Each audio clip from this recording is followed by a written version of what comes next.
মাঝে হয়, সেজন্য আমরা বিভিন্ন ধরনের পদক্ষেপ নিয়েছি।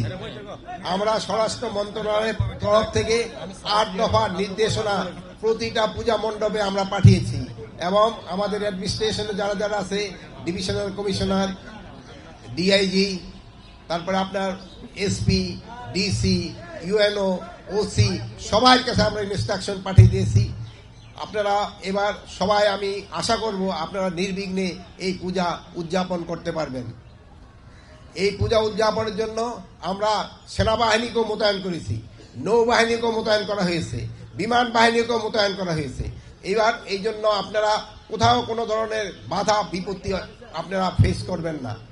প্লাস আমরা এনটিএমসির মাধ্যমে যেন কোথাও কোনো কিছু হলে যেন সাথে সাথে খবর পৌঁছে যায়, ওই ব্যবস্থা তো আমরা করেছি। তা আমি সাংবাদিক ভাইদের এবং অন্যান্য এখানে যারা উপস্থিত আছেন সবাই অনুরোধ করব, পূজা যেন নির্বিঘ্নে হতে পারে, এই জন্য আপনাদের সবারই সাহায্য এবং সহযোগিতা দরকার। আমাদের এই পূজা কমিটির এই ভাই এবং বোনেরা, তারা কিন্তু অনেক ভালো অ্যারেঞ্জমেন্ট করেছে। তারা কিন্তু নিজেরাই এখানে ভলান্টিয়ার দিয়েছে। এই ভলান্টিয়াররা কিন্তু 24 ঘন্টায় তাদের ডিউটি করবে। অনেক সময় দেখা যায় ভলান্টিয়াররা রাত 3টা থেকে হয়তো তারা আবার উধাও হয়ে যায়। এবার আমার মনে হয় কোনো ভলান্টিয়ার কোনো পূজা মণ্ডপ ছেড়ে যাবে না, তারা 24 ঘন্টাই থাকবে। এই জন্য আমি এই কমিটির ভাই বোনদের আমি অনুরোধ করব যেন কমিটিতে এই যারা স্বেচ্ছাসেবক হিসাবে থাকবে তারা যেন সবসময় উপস্থিত থাকে।